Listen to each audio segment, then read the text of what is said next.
Hello guys, once again most welcome to all of you. Guys, today we shall discuss about future perfect tense. Yes, so guys, today we shall discuss about future perfect tense, and along with it we will try to know that what will be helping verb and main verb of future perfect tense, and identification also we will know in this video. Got it? So let's start now. Future perfect tense की अगर हम बात करें तो यहाँ पे given है helping verb. अगर हेल्पिंग वर्ब की बात करें सो मैंने आपको बताया ऑलरेडी, मैंने आपको बताया कि अगर प्रेजेंट परफेक्ट की बात हो, पास्ट परफेक्ट की बात हो या फ्यूचर परफेक्ट की बात हो, अगर परफेक्ट आ गया इट मीन्स आपको जो है हमेशा वर्ब की थर्ड फॉर्म का यूज़ करना है. ठीक है, हम मेन वर्ब की बात कर रहे हैं. हमेशा मेन वर्ब जो आपको यूज़ करना है वो वर्ब की थर्ड फॉर्म का यूज करना है. इसको हम लोग जो है पास्ट पार्टिसिपल भी कहते हैं. वर्ब की थर्ड फॉर्म को हम लोग पास्ट पार्टिसिपल भी कहते हैं. हेल्पिंग वर्ब की बात करेंगे तो हेल्पिंग वर्ब की अगर हम बात करें तो इसमें हम लोग will have and shall have का यूज़ करेंगे. शैल हैव कहाँ पे यूज़ करेंगे? सब्जेक्ट आई एंड वी के साथ हम लोग जो है शैल हैव का यूज़ करेंगे. एंड विल हैव का यूज़ जो होगा वो ही शी इट और भी जो सब्जेक्ट्स होंगे आई एंड वी के अलावा उनके साथ जो है हम विल हैव का यूज़ करेंगे. सो आई नो कि यहाँ तक आपको जो है समझ में आ गया होगा. ठीक है, नेक्स्ट आइडेंटिफिकेशन की बात करेंगे. किसके आइडेंटिफिकेशन क्या है, इस टाइप के जो है टेंसेस को हम कैसे जो है आइडेंटिफाई करेंगे. ठीक है, सो लाइए देखते हैं कि इसके आइडेंटिफिकेशन क्या है.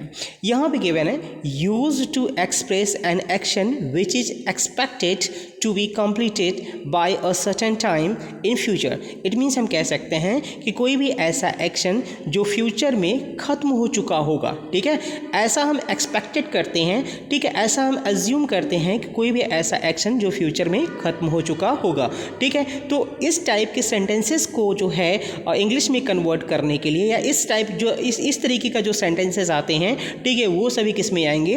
वो सभी जो है फ्यूचर परफेक्ट टेंस के अंडर आएंगे. ठीक है, जैसे एक एग्जांपल्स यहाँ पे हम लोग देख लेते हैं. जैसे यहाँ पे given examples, I shall have finished the work before morning. ठीक है, अब यहाँ पे देखिए ये जो एक्शन बता रहा है इस सेंटेंस में जो एक्शन है, ठीक है, यहाँ पे हम क्या कर रहे हैं? यहाँ पे हम जो है हम जो है ये प्रेडिक्ट कर रहे हैं. ठीक है, हम ये अनुमान लगा रहे हैं कि ये एक्शन जो है ये फ्यूचर में जो है फ्यूचर में ये ख़त्म हो चुका होगा.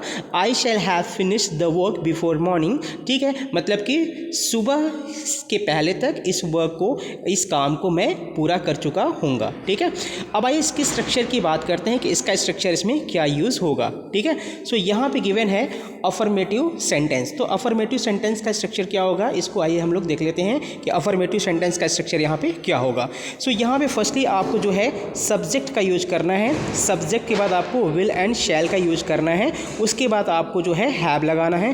फिर वर्ब की थर्ड फॉर्म का यूज करना है. उसके बाद ऑब्जेक्ट एंड अदर वर्ड्स का यूज यहाँ पे करना है. ठीक है, तो आइए देखते हैं कि यहाँ पे सब्जेक्ट, अगर सब्जेक्ट हमारा आई एंड वी होगा तो किसका यूज करेंगे? हम यहाँ पे शैल का यूज करेंगे. और आई और विल के अलावा अदर सब्जेक्ट होगा तो हम लोग जो है विल का यूज करेंगे. और सभी के साथ हमको हैव का यूज करना ही करना है. फिर वर्ब की थर्ड फॉर्म, फिर ऑब्जेक्ट एंड अदर वर्ड. जैसे हम देख लेते हैं यहाँ पे examples, I shall have finished the work before morning.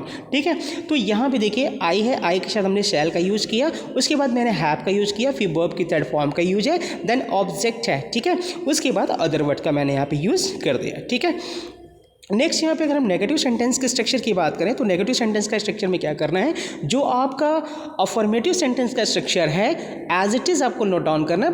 But उसमें थोड़ा सा एक जो है आपको चीज़ जो है ऐड ऑन करना है, वो नॉट को ऐड ऑन आपको करना है. ठीक है, जैसे सब्जेक्ट विल शैल, उसके बाद नॉट लगाना है, फिर हैव, फिर वर्ब की थर्ड फॉर्म, उसके बाद ऑब्जेक्ट, फिर अदर वर्ड का यूज यहाँ पे करना है. ठीक है, examples, he will not have read this book by next week. ठीक है, बोलना यहाँ पे कहने का मतलब यह है कि अगले सप्ताह तक वह इस किताब को नहीं पढ़ चुका हो. ठीक है, नहीं पढ़ चुका होगा. ठीक है, तो यहाँ पे हम क्या कर रहे हैं? प्रेडिक्शन कर रहे हैं. ठीक है, यहाँ पे जो है प्रेडिक्शन की जा रही है, मतलब कोई भी ऐसा एक्शन जो फ्यूचर में हो चुका होगा उसके बारे में. ठीक है, इंटरोगेटिव की बात करते हैं तो इंटरोगेटिव में जो है अगर कोई भी सेंटेंस क्या से स्टार्ट होगा तो उसके लिए हम क्या करेंगे? उसके लिए हम सेंटेंसेस की स्टार्टिंग कहाँ से करेंगे? विल एंड शैल से करेंगे यहाँ पे, ठीक है।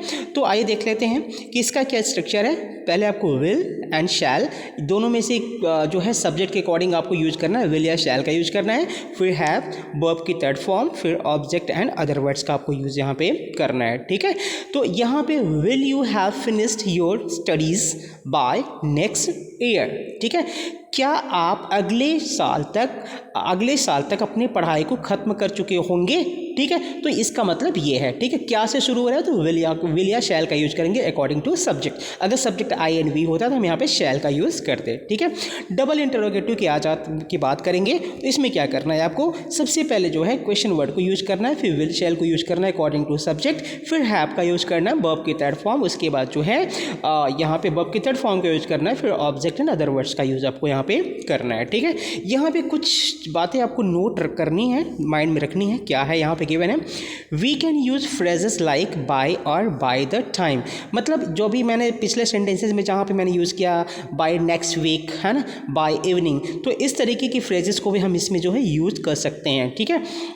जिसका मतलब ये है meaning at some point before, and in a day's time, in 2 months time, in 5 years time, etc. इस तरीके की फ्रेजेस को हम इसमें यूज कर सकते हैं, ठीक है। जिसका मतलब क्या है, meaning at the end of this period, मतलब जो है इस पीरियड के एंड में, मतलब इस पीरियड का जो पीरियड है उसके एंड की मीनिंग ये दे रहा है, ठीक है। To keep the time period in which the action will completed, ठीक है। ये क्या करता है, ये टाइम पीरियड को देने के लिए जो है जिसमें क्या होता है एक्शन जो क्या होगा वो कंप्लीट होगा, ठीक है। ये कुछ फ्रेजेस हम इसमें यूज कर सकते हैं, ठीक है। जैसे bye the time and in a days time, in 2 months time, in 5 years time, ठीक है। इस तरीके के जो है फ्रेजेस हम इसमें यूज कर सकते हैं। जैसे यहाँ पे कुछ एग्जांपल्स गिवन है। एग्जांपल यहाँ गिवन है, आई वोंट यहाँ पे वुड नॉट का कॉन्ट्रैक्शन फॉर्म है। I would not have written all the reports by next week. देखिए बाय नेक्स्ट वीक आ गया, यहाँ पे क्या है फ्रेज का यूज़ हो गया, ठीक है। By the time we arrive the kids will have gone the bed, तो बाय द टाइम भी यहाँ पे यूज़ किया गया जो कि एक फ्रेज है। ये सारे फ्रेजेस को हम इसमें जो है फ्यूचर परफेक्ट टेंस में यूज़ कर सकते हैं, ठीक है। आई होप कि आपको यहाँ तक कॉन्सेप्ट समझ में आ गया होगा, ठीक है। Thank you so much.